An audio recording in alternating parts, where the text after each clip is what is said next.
డబ్బుల కోసం 4 గోడల మధ్య కూర్చొని బైబిల్ చదివే జగనన్న కోసం మీరు గోవింద నామాల్ని స్మరిస్తూ హేళన చేస్తున్నారు. అందుకే కదా గోవింద స్వామి మీకు 11 నామాల్ని పెట్టింది. ఈ పేటిఎం బ్యాచ్ రప్పరప్పనే కాదు, గోవింద నామస్మరణ కూడా బాగా చేస్తున్నారు. ఒకసారి కావాలంటే వీడియో చూడండి.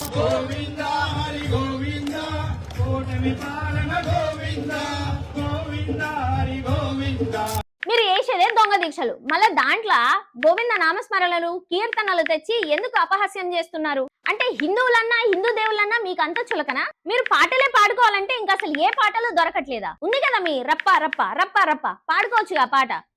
జగనన్న జగనన్న జగనన్న జగనన్న ఆ పాట పాడుకోవచ్చు కదా. మళ్ళీ మళ్ళీ చెప్తున్నా, జగనన్నకు ఓట్లేసే హిందువులందరూ చూడండి, వినండి.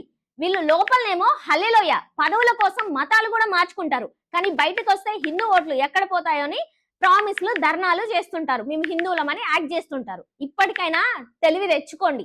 ఇప్పటికైనా ఈ పేటిఎం బ్యాచ్ గోవింద నామస్మరణ చేసింది. మీరు చేసిన చాలా పాపాలలో కొన్ని పాపాలైనా తొలగిపోతాయి. నాకు అర్థం కాని విషయం ఏంటంటే, డిఎస్సిలో ఏదైనా తప్పులు జరిగితే ఆధారాలతో ప్రూవ్ చేయండి, అంతేగాని ఇలా ఆరోపణలను ఎందుకు చేస్తున్నారు?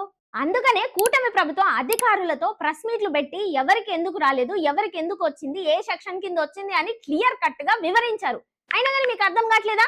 మీకు అర్థం కాదు, ఎందుకంటే మొత్తం రప్ప రప్ప బ్యాచ్ కదా, ఎందుకు అర్థమవుతుంది? అయినా ఫ్యాన్ గాల్లో తిరగడం ఏంటో గానీ ఆ కలియుగ దైవంతో పెట్టుకున్నారు, మిమ్మల్ని గాల్లోకి లేపకుండా చూసుకోండి. మరి మీరేమంటారో కామెంట్ చేయండి.